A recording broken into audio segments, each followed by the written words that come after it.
Le Zap d'Europe 1.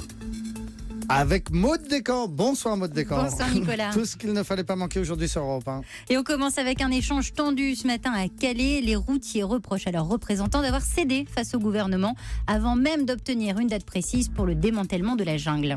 Nous on est déçus parce qu'on vous a envoyé pour avoir une date, pour avoir quelque chose de concret. Mais tu reviens et que tu dis qu'on va avoir 200 flics supplémentaires. Nous c'est pas ça qu'on voulait. Nous ça fait combien de temps qu'on se bat? Ça fait combien de temps que tu te fais flinguer les camions? Ça fait combien de temps qu'on perd des agents sur le port? Tu as raison. Maintenant si vous baissez culotte, que vous avez envie de rembourser vos camions, eh ben on fait ce qu'on veut. On repart. Mais demain il faudra pas compter sur nous pour revenir. Voilà la colère des routiers au micro de Lionel Gougelot. Jean-Claude Gaudin, le maire de Marseille, n'est pas du tout content. 390 hectares ont été ravagés par des incendies. Sans doute l'œuvre de Jobard, nous disait-il ce matin.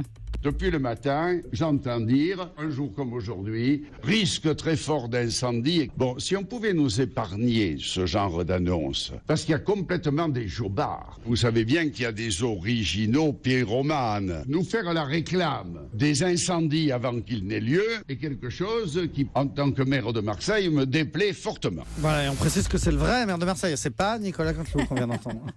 Et on termine avec un petit tour dans les Vosges avec notre correspondant Arthur Mbaché qui est allé suivre une leçon, attention, de hurlement de loup. C'est très sérieux, il était aux côtés de 2 agents de l'Office de la faune sauvage.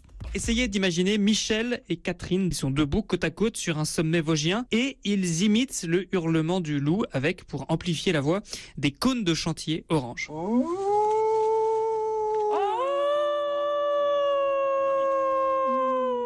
Voilà, on doit cette performance à la préfecture des Vosges qui essaye d'organiser un comptage des loups du massif. C'est donc sérieux, les vrais loups sont censés répondre, notamment les louveteaux qui ont un cri particulier. Ça permettrait de savoir s'il y a eu reproduction ou non.